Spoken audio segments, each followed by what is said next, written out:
Hello friends, welcome to my channel. कैसे हो आप सब? प्रिपरेशंस कैसी चल रही है आपकी? आई होप अच्छी चल रही हो। बाकी हमने एस्टेट केमिस्ट्री के लिए जो सॉल्यूशन स्टार्ट किए थे, आज हम उसी सीरीज़ को आगे बढ़ाएंगे। 4 पार्ट वीडियो ऑलरेडी अपलोड हो चुकी है एस्टेट 2019 की, और 22, 21 एंड 19 का पेपर ऑलरेडी सॉल्व हो चुका है। 3 पेपर सॉल्व हो चुके हैं, चौथा आपका ये चल रहा है। आगे बढ़ाते हैं तो हम सीरीज को। Question number 131। देखो 131 क्या कहता है? Which of the following compound एक्सी इज स्क्वायर पिरामिडल। ये क्वेश्चन भी आपका रिपीट हुआ है, 2 से 3 बार रिपीट हो चुका है। देखो, गिने चुने लगभग वही क्वेश्चन आपके रिपीट होते हैं। भाई एस्टेट वाले ज्यादा मेहनत करना पसंद नहीं करते। देखो, एक्स ई हमें स्क्वायर पिरामिडल शेप में चाहिए। ऑप्शन क्या दिया है? पहला है XeO3, थर्ड है XeOF4, फोर्थ है XeF4 एंड फिफ्थ है XeF2। स्क्वायर पिरामिडल निकालना है हमें। सारे ऑप्शंस डिस्कस कर लेते हैं हम। जीनन नोबल गैस है। आउटर मोस्ट शेल में इलेक्ट्रॉन कितने बचते हैं? 8। तो हमने 8 इलेक्ट्रॉन को प्लेस कर लिया। अब देखो, ऑक्सीजन क्या करता है? डबल बॉन्ड बनाता है। तो कुछ ऐसे 1 2 3 4 5 6, और एक क्या बचेगा हमारे पास? Lone pair. ऐसे ही फिर नेक्स्ट, इसके भी 8 इलेक्ट्रॉन होंगे। 2 तो ऑक्सीजन ने बॉन्ड बना लिया, एक fluorine.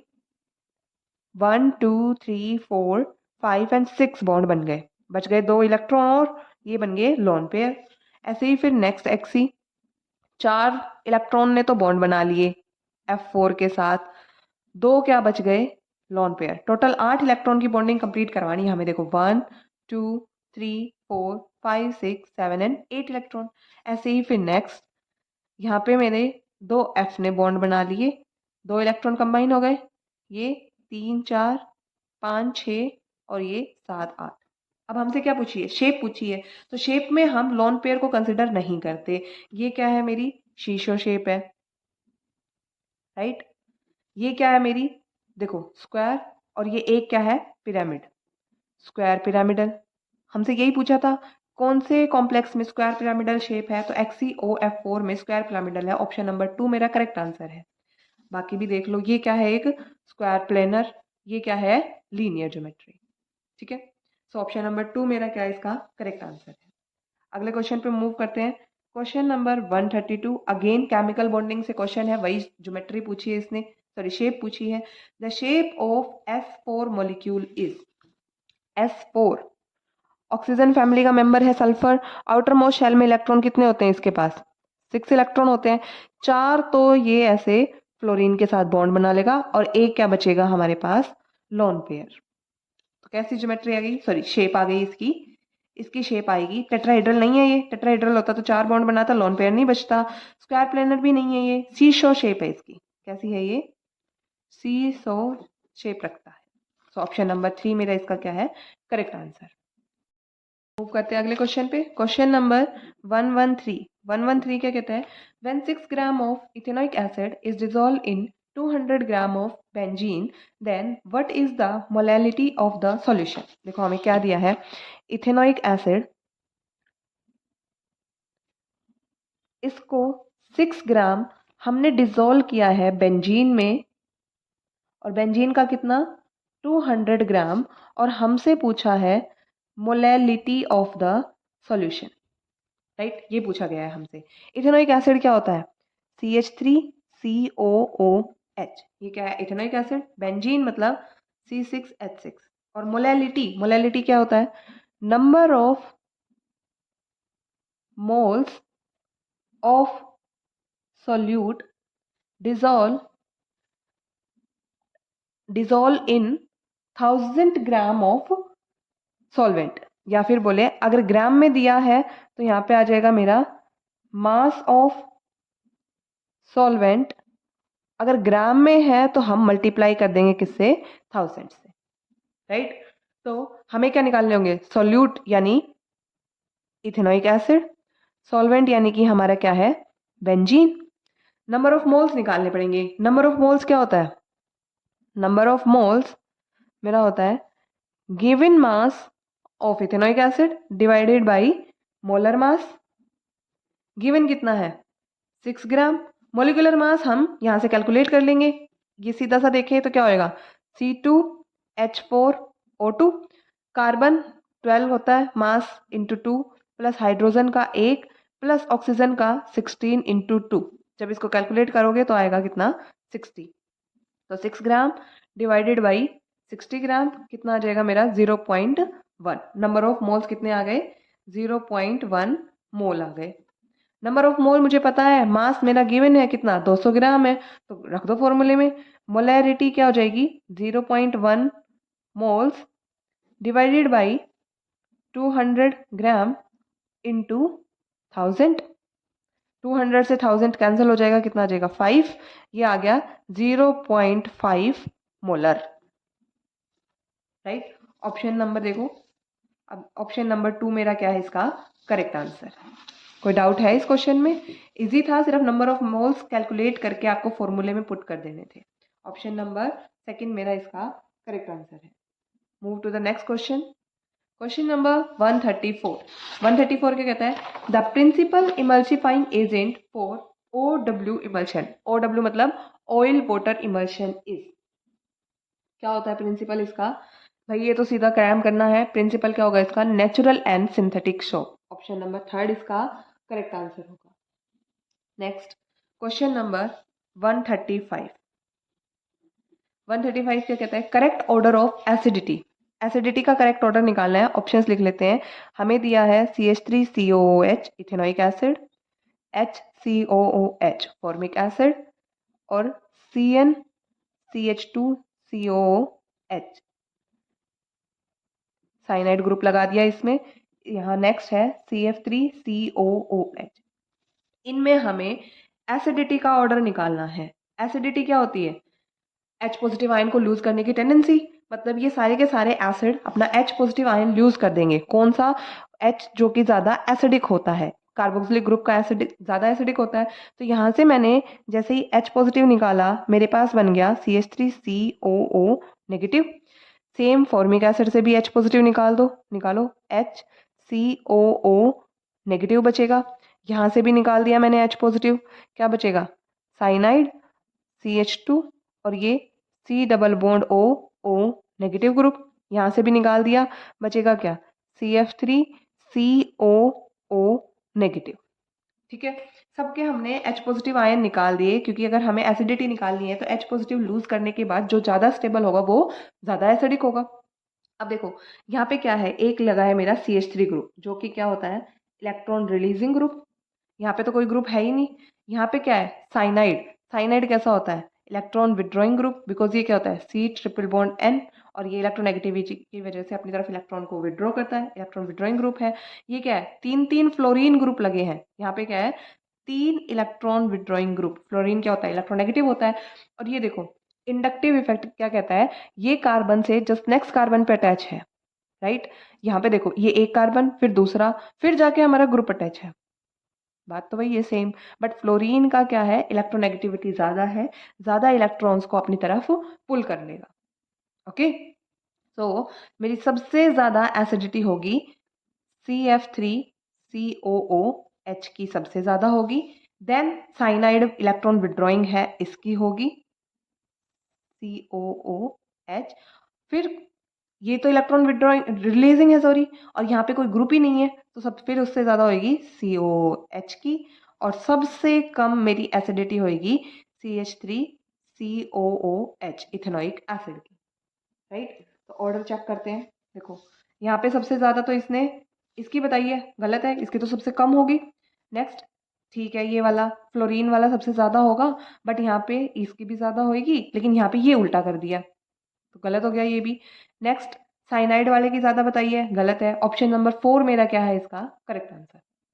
Question number 135 option number 4 क्या है करेक्ट आंसर है। नेक्स्ट क्वेश्चन पे मूव करते हैं। Question number 136। 136 क्या कहता है, for the first order reaction the time required for 99.9% completion, मतलब T99.9% कंप्लीशन निकालना है, वो हमारा T50% का कितना टाइम्स होगा। डायरेक्ट याद रखो, ये क्या होता है इसका 10 टाइम्स होता है। T99.9% T50% का 10 टाइम होता है। मतलब T 99.9% हमारा होगा इक्वल टू 10 इंटू T 50%। ठीक है, सो ऑप्शन नंबर 2 मेरा क्या है इसका correct answer. Next question, question number 137। 137 भी क्वेश्चन रिपीट हुआ है भाई आपका। 137 में हमें लिमिटिंग मोलर कंडक्टेंस दी हुई है। किस किस की दी है? एक तो हमें दिया है NaOH की, सेकंड दिया है NaCl की, और फिर BaCl2 की लिमिटिंग मोलर कंडक्टेंस दी हुई है। NaOH की कितनी दी है?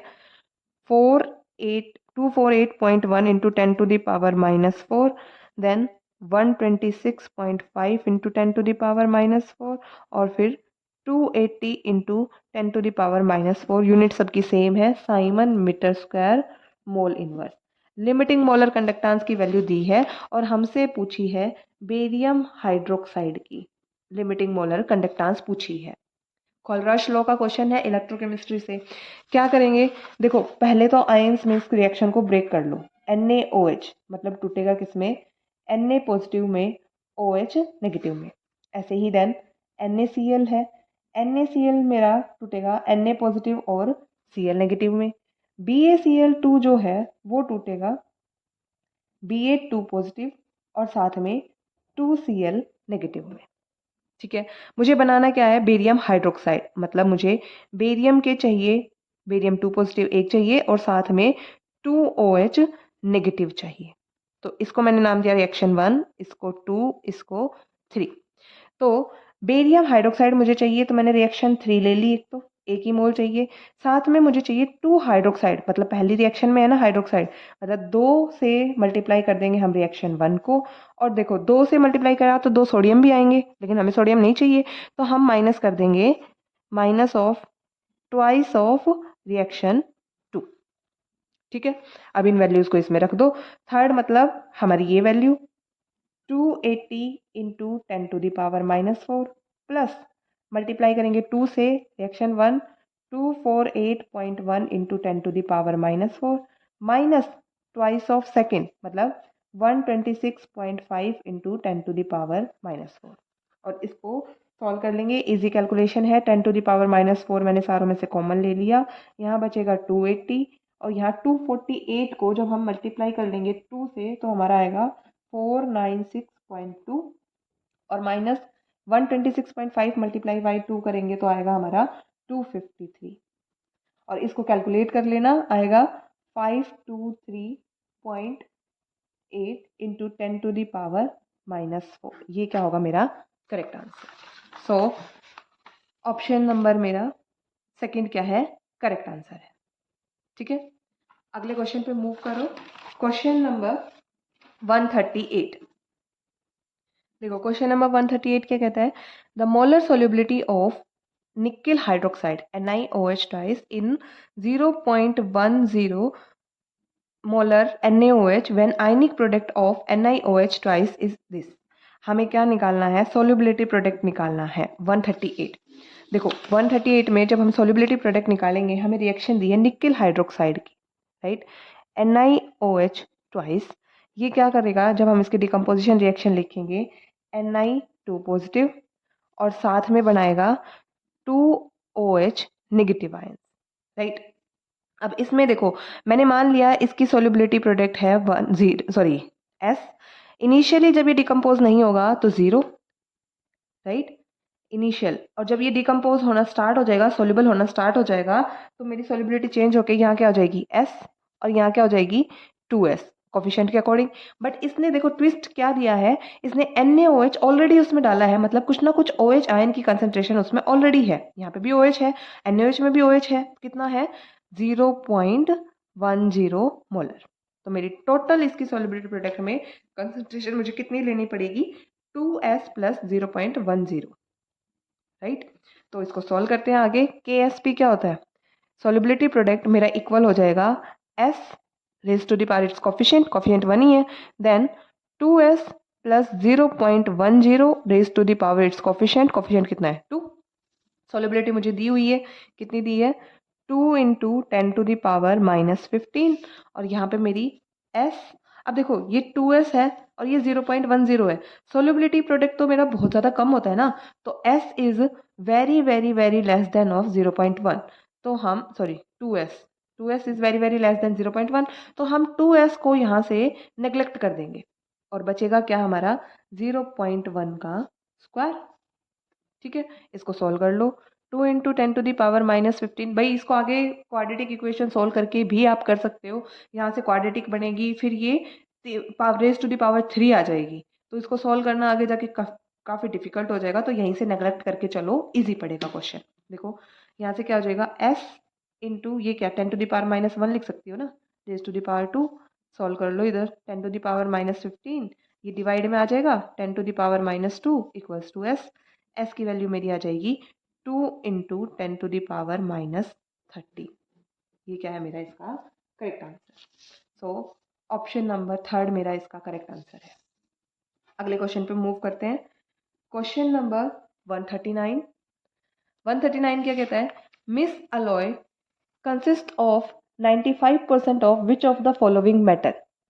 भाई क्रैमिंग का है, कोई ऑप्शन नहीं है आपके पास, इसका करेक्ट आंसर क्या है आपका option number 2, mix metal alloy किससे बनता है हमारा, लैंथेनॉइड से बनता है। ठीक है, अगले क्वेश्चन पे मूव करो। Question number 140। 140 क्वेश्चन भी आपका रिपीट हुआ है। क्या कहता है, डू नॉट शो डिसप्रोपेनेशन रिएक्शन। क्या है option, Cl4 negative, second ClO3 negative, third option है मेरा ClO2 negative, and fourth option है मेरा ClO नेगेटिव।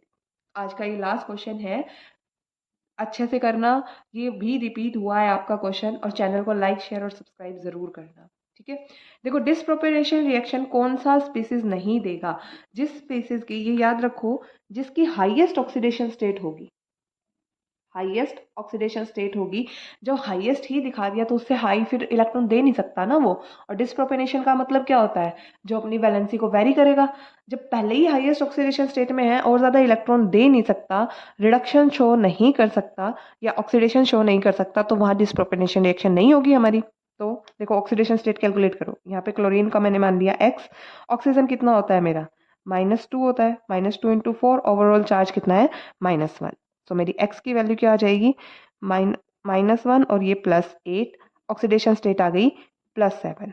अब हमें पता है क्लोरीन क्या है, एक हैलोजन है, आउटर मोस्ट शेल में इसके पास 7 इलेक्ट्रॉन ही होते हैं, तो ये 7 ही दे सकता है, 7 से ज़्यादा इलेक्ट्रॉन नहीं दे सकता, मतलब क्या है, ये फर्दर रिडक्शन नहीं करेगा, तो ये क्या है हमारा डिसप्रोपेनेशन रिएक्शन नहीं देगा। आंसर तो आ गया मेरा, ऑप्शन नंबर 1 क्या है इसका करेक्ट आंसर। एक बार बाकियों की भी ऑक्सीडेशन स्टेट निकाल के देख लो, यहाँ पे क्लोरीन x, यहाँ पे 3 ऑक्सीजन मतलब -6 हो जाएगा, ये -1, x will be +5। Similar way में कैलकुलेट करोगे, यहाँ पे मेरी x की वैल्यू आएगी +3, यहाँ पे x की वैल्यू आएगी आपकी +1, तो +5 +3 +1 ये फर्दर और भी ज़्यादा ऑक्सीडेशन स्टेट शो कर सकते हैं, तो ये तीनों हमारे डिसप्रोपेनेशन रिएक्शन देंगे, बट ClO4 नेगेटिव डिसप्रोपेनेशन रिएक्शन नहीं देगा। तो करेक्ट आंसर मेरा क्या है option number 1। That's all for today, बाकी के क्वेश्चन हम नेक्स्ट पार्ट में डिस्कस करेंगे। Thank you, have a nice day.